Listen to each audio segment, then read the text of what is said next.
Bonjour à tous, écoutez, je suis ravie d'avoir l'occasion de vous proposer le bilan quantitatif et qualitatif du dispositif STOP et un petit mot aussi sur le Consortium international pour la prévention des violences sexuelles. Donc moi je suis Ingrid Bert, je suis psychologue clinicienne en région Centre-Val de Loire et co-responsable avec le docteur Lacambre du dispositif STOP.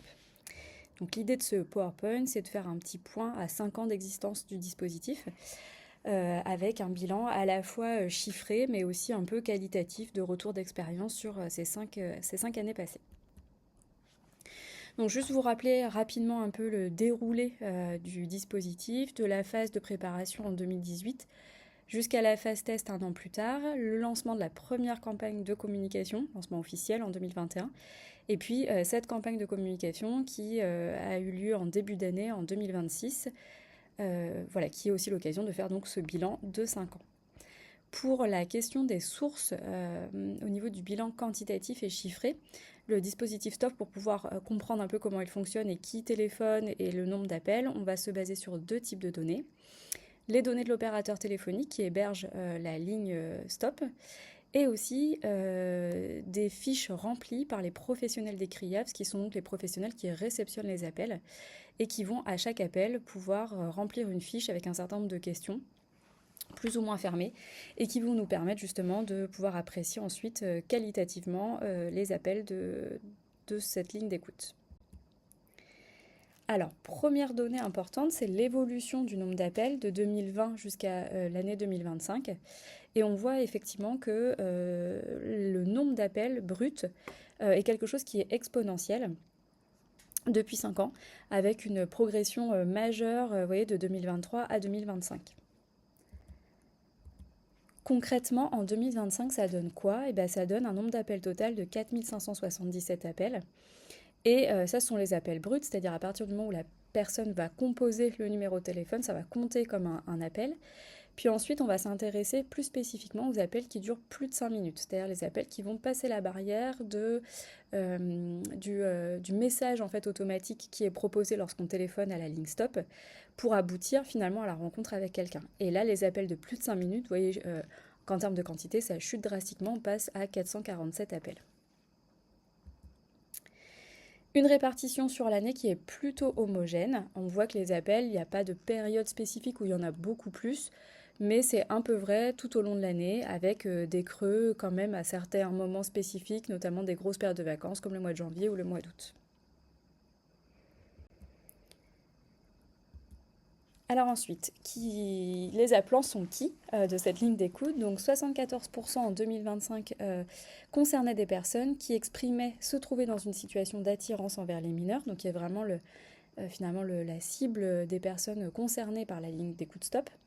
On a aussi pu observer 8% de familles, 3% de personnes victimes et 0,3% de professionnels qui téléphonaient pour avoir des renseignements. Toujours en 2025, on voit que 84% sont des premiers appels, c'est-à-dire que les gens expliquent appeler pour la toute première fois. On va retrouver en termes de profil d'appelant majoritairement des hommes, 75%. Et lorsqu'on ne se concentre que sur les personnes qui sont sexuellement attirées par les enfants, on a 90% d'hommes qui téléphonent. Donc on est vraiment là sur une proportion importante d'hommes, avec un âge moyen de 37 ans, mais vous voyez une étendue d'âge qui est aussi assez variée de 18 à 78 ans. Ensuite, pour 56% des appelants, ils ont été redirigés vers des thérapeutes. Ça fait vraiment partie de l'une des missions de la ligne stop, au-delà de la question de l'évaluation. C'est vraiment la question de la réorientation vers des professionnels, des thérapeutes qui soient vraiment en capacité de recevoir ces personnes-là. Et on voit que parmi ces 56% d'appelants, 37 ont été redirigés vers des professionnels des CRIAVS et 62 vers des professionnels extérieurs. 14% sont des rappels à l'issue d'un premier appel. Parfois, il faut plusieurs rendez-vous téléphoniques avant de pouvoir orienter la personne ou de statuer sur la nécessité au minimum de cette orientation. 5% n'ont donné aucune suite. Et on n'a malheureusement pas l'information pour 23% de ces situations-là. Ensuite, sur l'aspect qualitatif et sur les constats et les besoins, première chose qu'on peut constater, c'est que l'activité stop, elle nécessite beaucoup de moyens humains. Ça, c'est une réalité de terrain qui était anticipable, mais que l'on peut vraiment vivre au quotidien. La ligne d'écoute, elle est adossée à l'ensemble des CRIAVS de France, mais elle est développée à moyens constants, c'est-à-dire qu'elle est venue se surajouter à 5 missions déjà très importantes proposées par les CRIAVS. Alors évidemment, l'activité principale, c'est la réponse aux appels, mais pas que. La ligne stop, elle va générer aussi de la nécessité de développer un réseau de professionnels qui soit formés, supervisés pour pouvoir accueillir les patients qui ont téléphoné au stop et qui nécessitent des soins. Donc bien sûr, à l'avenir, cette ligne, elle nécessite à nouveau des moyens humains supplémentaires et qui soient même dédiés spécifiquement finalement à cette activité-là pour qu'elle puisse à la fois se développer correctement et aussi se dérouler au mieux. Le deuxième constat qu'on peut faire, c'est que finalement, on voit qu'entre les personnes qui téléphonent, qui composent le numéro de téléphone, puis celles qui aboutissent à l'évaluation par un professionnel, il y a un gap qui est très important, puisqu'il y aurait seulement 10% de ces appels, effectivement, qui vont arriver jusqu'à la possibilité de l'évaluation. On peut en supposer assez facilement qu'il y a une forte hésitation des appelants à aller jusqu'au bout de l'appel, et parfois il y a des personnes qui ont besoin d'abord de composer le numéro une première fois, puis de raccrocher, ensuite de composer le numéro, puis de passer le message d'accueil, puis ensuite une troisième fois d'arriver enfin à pouvoir parler à quelqu'un. Évidemment, ça nécessite de s'adapter, d'adapter notre pratique à cette population qui est hésitante, avec l'idée peut-être aussi de pouvoir développer un module d'auto-évaluation et peut-être un chat qui serait des modalités un peu différentes, un peu moins confrontantes dans un premier temps, et qui pourraient aider les gens à se décider effectivement pour aller jusqu'à l'évaluation en direct avec une personne. À nouveau, ça va nécessiter des moyens humains et aussi des moyens financiers supplémentaires pour pouvoir réaliser concrètement ces éléments-là. Troisième constat qu'on peut faire, c'est que finalement, on va avoir des profils d'appelants qui sont très variés. Variés en termes de genre, variés en termes d'âge, variés en termes de profil clinique. Et donc, on a en face de nous des personnes très différentes. Et ça en fait aussi une population qui finalement est peu connue. Et ça veut dire aussi que comme on ne sait pas cibler spécifiquement certaines personnes et que ça peut concerner des gens très variés, ça nécessite une communication qui soit aussi extrêmement large. Et donc forcément, ça nécessite de développer des campagnes de communication qui soient massives sur l'ensemble du territoire et aussi avec des médias variés pour pouvoir toucher des populations très différentes. Parfois de l'affichage, parfois du numérique, parfois du télévisuel. Évidemment, on ne va pas se retrouver à pouvoir communiquer de la même manière pour les tranches d'âge très jeunes ou pour les gens un peu plus avancés en âge. Donc à l'avenir, bien sûr, l'idée c'est de poursuivre les campagnes de communication de manière massive, autant que faire se peut, pour pouvoir toucher la variété effectivement de cette population qui est concernée par l'attirance envers les mineurs. Quatrième constat qu'on peut faire, c'est que finalement on a beaucoup d'appels qui sont redirigés vers des soins spécialisés. Ça c'est vraiment un des objectifs premiers préventifs du dispositif STOP. Mais finalement, ça nous renvoie aussi à la difficulté de connaître l'entièreté de l'offre de soins spécialisée pour les patients qui ont une attirance sexuelle envers les mineurs sur le territoire français. Donc là, il y a une étude en ce moment en cours de cartographie des soins spécialisés justement pour ces populations-là, qui est réalisée en partenariat avec la Fédération française des CRIAVS et qui va beaucoup aider à pouvoir repérer les lieux de soins. Mais on constate aussi qu'il y a un manque de professionnels formés à la prise en charge de cette population très spécifique. Et là, il y a un enjeu majeur parce qu'à partir du moment où on oriente quelqu'un qui a réussi à faire la démarche de discuter via la ligne stop de cette attirance, il faut qu'il puisse trouver en face un thérapeute qui soit aguerri à l'exercice et qui puisse vraiment lui apporter de l'aide. Donc là, on voit bien qu'au sein des CRIAVS, il y a une nécessité de formation des professionnels thérapeutes pour une prise en charge qui soit post-appel suffisante et vraiment optimale. Avec la difficulté aussi pour les appelants à passer le cap de la rencontre qui se fait en direct. Et donc probablement peut-être aussi à nouveau à adapter une prise en charge nouvelle et notamment à passer peut-être par des programmes intermédiaires de motivation à aller en soins qui peuvent se faire par exemple sous forme de e-thérapie qui se développent dans d'autres pays voisins. Donc à l'avenir, on aimerait poursuivre les études qui vont permettre de mieux comprendre qui sont les personnes concernées par l'attirance envers les mineurs qui ne sont pas passés à l'acte et qui téléphonent au stop.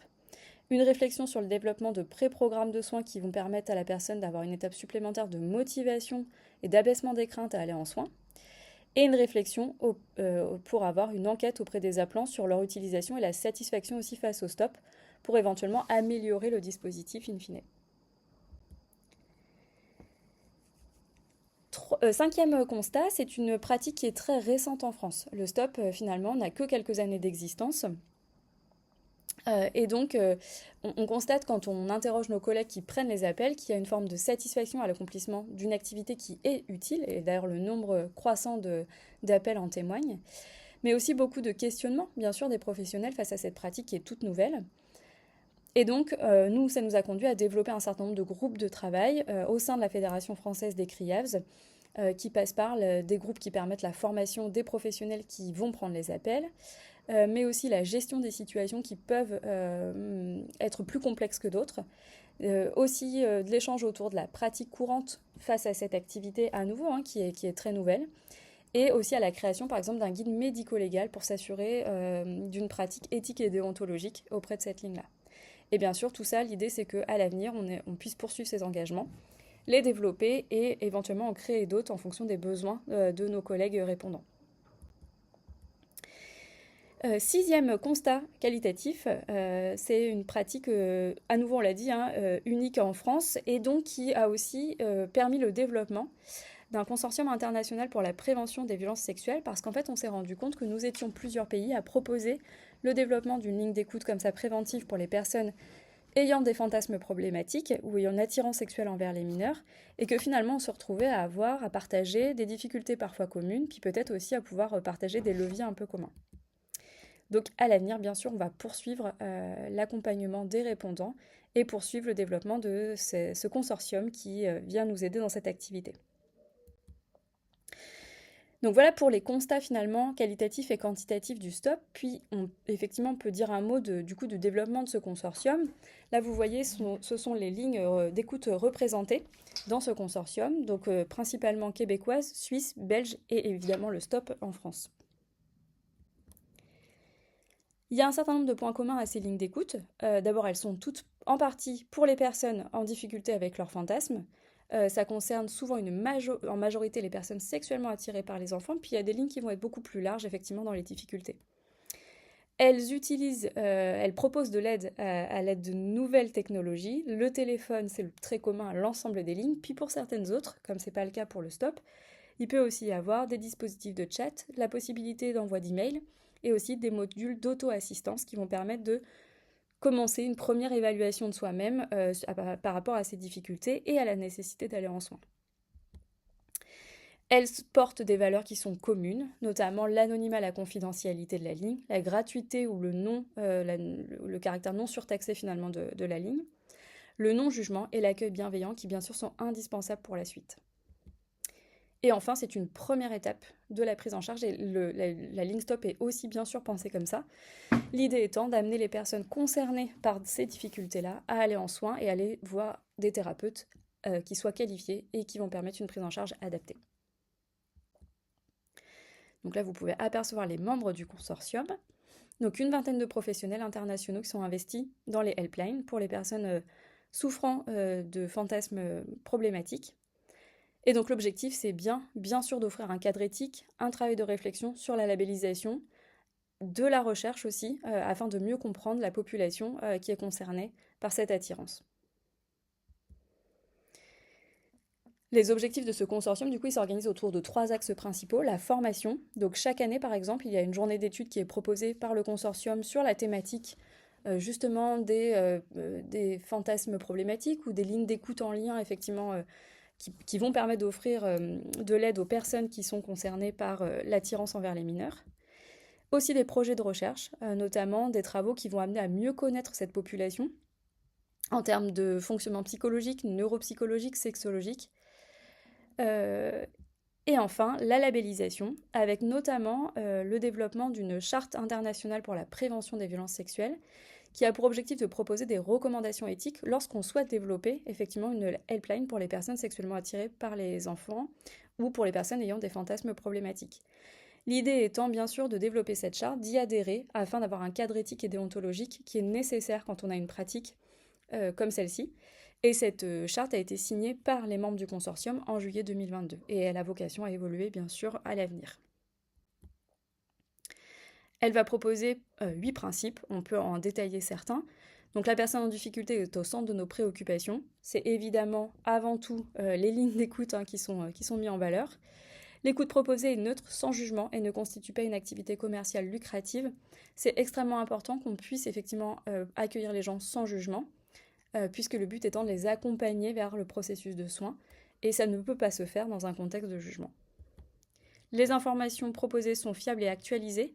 On pourrait même rajouter scientifiquement validées, l'idée étant vraiment de rester dans le champ de ce qu'on connaît de manière sûre. La confidentialité des données est garantie afin que les personnes se sentent en confiance et puissent justement être les plus authentiques possibles afin qu'on puisse au mieux les aider. La sécurité des mineurs étant tout temps une priorité, l'idée bien sûr de l'ensemble de ces helplines, c'est de protéger, de prévenir les violences sexuelles faites sur les mineurs avant toute chose. Les intervenants sont formés et soutenus dans leur activité, et ça évidemment c'est un point crucial. Pour pouvoir proposer une activité comme celle-ci de manière qualitative, il faut que les personnes qui prennent les appels soient formées, savent réagir, savent évaluer les personnes concernées, et surtout se sentent soutenues bien sûr dans leur activité. Le suivi et l'évaluation du dispositif sont mis en œuvre afin d'accompagner leurs évolutions. L'idée étant de pouvoir aussi discuter au sein du consortium de l'évolution de chacune des helplines. Et enfin, l'idée c'est de travailler bien sûr ensemble. Ce consortium en est l'image, mais finalement c'est un travail aussi qui se fait au sein de chaque ligne d'écoute, et on l'a vu au niveau international. Donc en conclusion, ce qu'on peut dire, c'est qu'il y a une progression certaine du dispositif STOP depuis 2020 avec une multiplication par 3 des appels, ce qui n'est pas rien. Un dispositif qui cible bien la population souhaitée, donc ce sont bien majoritairement des gens qui ont une attirance envers les mineurs qui téléphonent. En parallèle, on voit que se déploie progressivement un réseau ainsi que des activités en aval du dispositif STOP qui sont importantes et qui vont prendre de plus en plus de place. Et aussi le fait que finalement le STOP a permis de développer un réseau de lignes d'écoute au niveau international, et avec l'idée aussi d'essayer de garantir une qualité scientifique et éthique à l'ensemble du développement de ces nouvelles lignes d'écoute. Bien sûr, tout ça va nécessiter des moyens financiers à l'avenir, matériels et humains, qui soient supplémentaires, puisque là on est, en tout cas pour le STOP, à moyen constant, l'idée étant de garantir le développement et la pérennisation de la ligne, dans ce cadre, comme on l'a dit, scientifique et éthique. Et la diversité des financements, ça constitue maintenant une nécessité, une priorité, à laquelle vont s'atteler les équipes de la Fédération française des CRIAVS.